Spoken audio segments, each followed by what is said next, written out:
Water's for the warm months. Japan is a beautiful place full of beautiful things. Consider Mount Fuji, the most bashful of mountains, or the Great Torii Gates, a continuous opportunity for a selfie moment. Or the bamboo forest, haunted by the sound of ghostly monkey calls on the wind. These are some of the many great spectacles from the land of the rising sun. They also have weird like tentacle hentai, which I consider to be one of Japan's greatest achievements. Clearly. They took years, centuries of creative suppression, and they fought against strict morality laws because the people were like, we want porn, and they're like, I know, I got you, fam.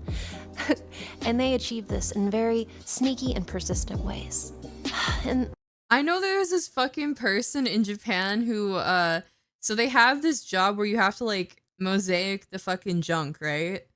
And they were mosaicing it just little enough where you could basically see everything. And I think they had to pay a big fine or something, but I don't know how to even fucking find it. But I remember like hearing about it and I'm like, wow, that's weird. But they also have these machines that de-scramble it. So like imagine having to like jack off and like you're fiddling with knobs on the side to try to fucking get the mosaic not to be so fucking, you know, distracting. in that respect, hentai is a cultural artifact, and it should be protected. And it must be discussed right now. So let's do a little time traveling. The years are 700 to 1200 in the year of our porn. This is where we lay our scene. Back then, hentai was called shunga, and they were passing that shit around like it was nobody's business. But then the shogun showed up. So the first person who drew the fucking octopus fucking a bitch. How did they explain that? Like, no, hear me out, hear me out. Basically the top military groups in Japan. And everyone's like, the emperor was still the emperor, but the shogi boys, they were really laying down the law. Alright, let's and go. And of the law, they had a lot of fields. How? And some of those fields were, how'd that slide? I don't know. All that immoral, creepy, weird porn that's been floating around. And so they did. Early 1600s to mid 1800s, a lot of went down. A lot of wars and skirmishes. Japan so, like, needed out of world affairs and it made a formal blockade. And Mount Fuji blew up a little bit, just a little bit. Not great. Similar to America's Prohibition era, where they made alcohol illegal. In Japan, now it was drawings of dicks, and arrests were made, and punishment was harsh. What did they censor? Eventually, the U.S. got really annoyed, so they instituted a little diplomacy, which was really a passive-aggressive flex. The world needed their resources, though, so they parked their boats on the shoreline of Japan, filled it with gifts, and waited. Japan eventually surrendered. They didn't have a navy at the time, so they opened up trade and they adopted some Western ideology.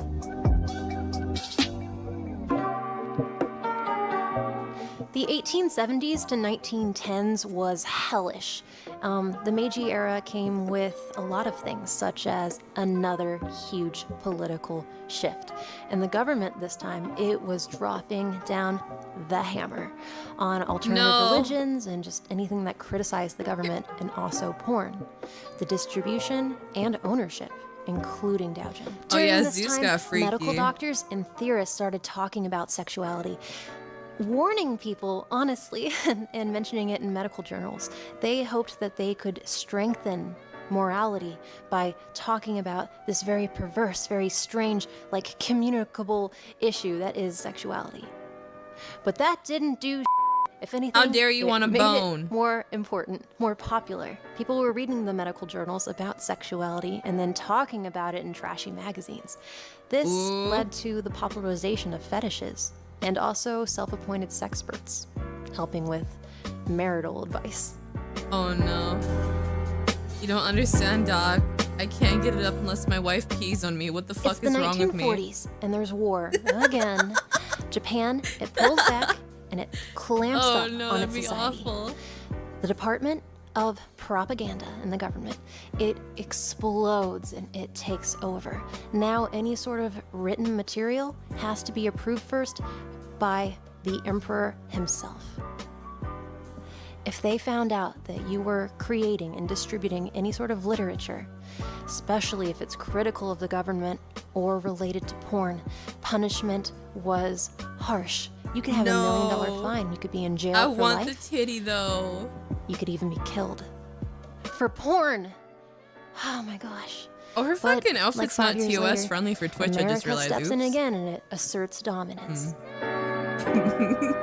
After the Pacific I don't War get in and trouble. with the adoption of No- more nobody Western look. ideologies, the porn companies, they were free. They were allowed to exist. They were given the green light from the government.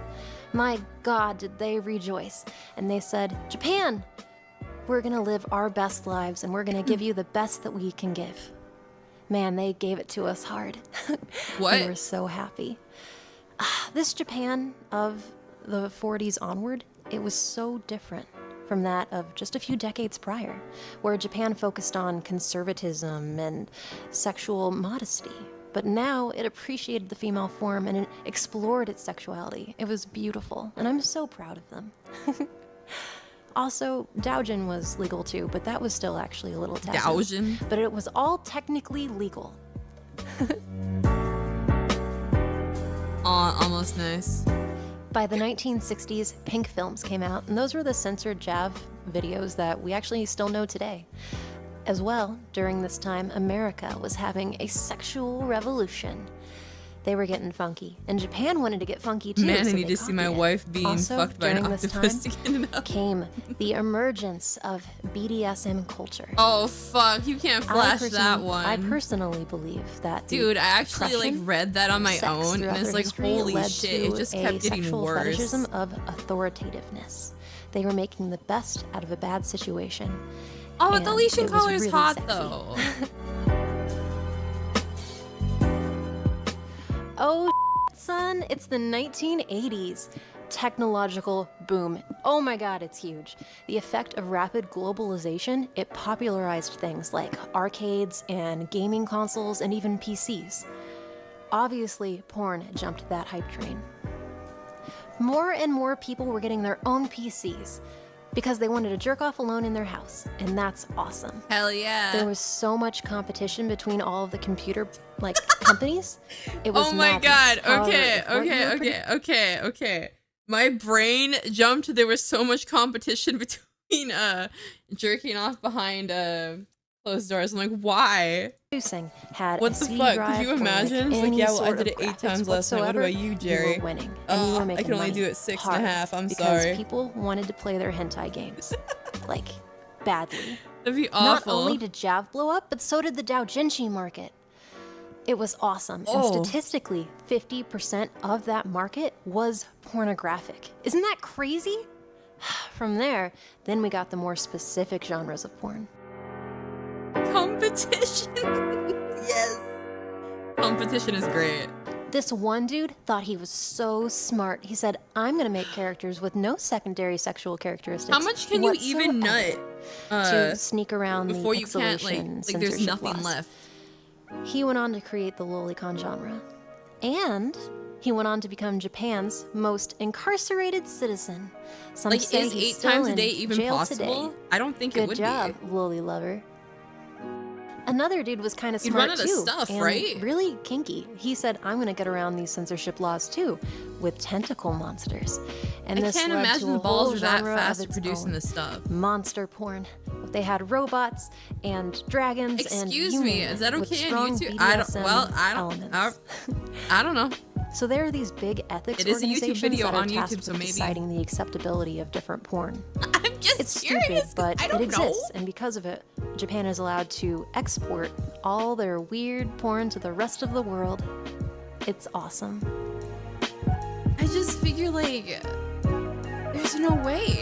In There has to 2020, be a limit. hentai It's is like the a little. fastest growing genre, They're like- paving the way for modern entertainment. How big are they? Like, It shows no stopping, and the audience is a very diverse large group. olives? How much could that possibly millennials. hold? Not much, right? Its capabilities are boundless. Well, and I who don't know. knows? Maybe one day you can actually interact with your own waifu. You have actually never thought about that. Ew. Maybe. Oh. Probably not, though. Pornhub does a study How does that every work? year ranking genre popularity based on country. I'm gonna go In look it up later. 2015, I'm hentai actually came in curious number now. What the fuck? 17. And in 2019, it came in as number 2. Number 2!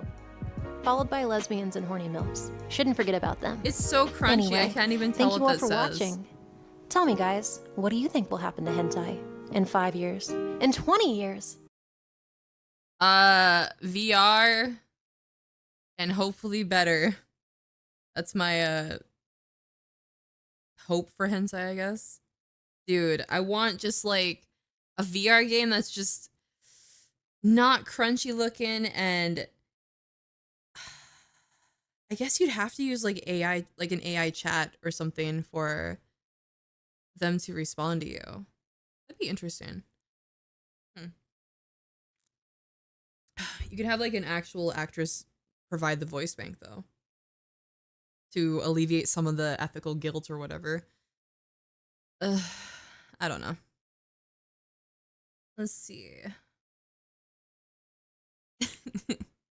You want news to happen this year in hentai? I see.